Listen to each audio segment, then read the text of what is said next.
Saturday morning ಸ್ಕೂಲಿಗೆ ಹೋಗೋ ಮಕ್ಕಳಿಗೆ ಕ್ವಿಕ್ಕಾಗಿ ರೆಡಿ ಮಾಡಿ ಲಂಚ್ ಬಾಕ್ಸ್ಗೆ ಹಾಕಿ ಕಳಿಸುವಂತಹ ಒಂದು ಈಸಿ ರೆಸಿಪಿನ ನಾನಿಲ್ಲಿ ಶೇರ್ ಮಾಡ್ತಾ ಇದ್ದೀನಿ. ಮತ್ತು ವೆಯ್ಟ್ ಗೇನ್ ಆಗೋದಕ್ಕೆ ತುಂಬ ಹೆಲ್ಪ್ ಮಾಡುತ್ತೆ.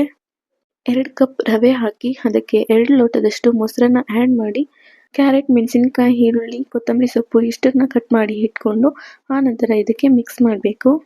ರುಚಿಗೆ ತಕ್ಕಷ್ಟು ಉಪ್ಪನ್ನು ಹಾಕಿ ಚೆನ್ನಾಗಿ ಮಿಕ್ಸ್ ಮಾಡಿ 10 ನಿಮಿಷಗಳ ಕಾಲ ನೆನೆಯೋದಕ್ಕೆ ಇಡಬೇಕು. 10 ನಿಮಿಷ ಆದಮೇಲೆ ಇದನ್ನು ನಾನು ದೋಸೆ ಟೈಪಲ್ಲಿ ತವಾ ಮೇಲೆ ಹಾಕ್ತಾ ಇದ್ದೀನಿ. ಇದನ್ನು ಕೈಯಲ್ಲೇ ಹಾಕ್ಕೋಬೇಕು. ಸೌಟಲ್ಲಿ ಮಾತ್ರ ಪರ್ಫೆಕ್ಟಾಗಿ ಬರೋದಿಲ್ಲ. ಕೈಯಲ್ಲಿ ಹಾಕಿದ್ರೆ ತುಂಬ ಪರ್ಫೆಕ್ಟಾಗಿ ಬರುತ್ತೆ. ನಾವು ಇದಕ್ಕೆ ರವೆನ ಕಡಿಮೆ ಹಾಕಿ ಮೊಸರನ್ನ ಜಾಸ್ತಿ ಹಾಕಿದ್ರೆ ಅದು ಪರ್ಫೆಕ್ಟಾಗಿ ಬರೋದಿಲ್ಲ. ರವೆ ಜೊತೆ ಮೊಸರನ್ನ ಆ್ಯಡ್ ಮಾಡಿರೋದ್ರಿಂದ ವೆಯ್ಟ್ ಗೇನ್ ಆಗೋದಕ್ಕೆ ತುಂಬಾ ಹೆಲ್ಪ್ ಮಾಡುತ್ತೆ. ಮತ್ತು ಡೈಜೆಷನ್ ಆಗೋದಕ್ಕೂ ತುಂಬ ಈಸಿಯಾಗಿ ಡೈಜೆಷನ್ ಆಗುತ್ತೆ. ಸ್ಪೆಷಲಿ ಚಿಕ್ಕ ಮಕ್ಕಳಿಗಂತೂ ತುಂಬಾ ಇಷ್ಟ ಆಗುತ್ತೆ. ಕಾಂಬಿನೇಷನ್ ಇದ್ರೂ ಇಲ್ಲ ಅಂದರೂ ತಿನ್ಬೋದು. Thank you.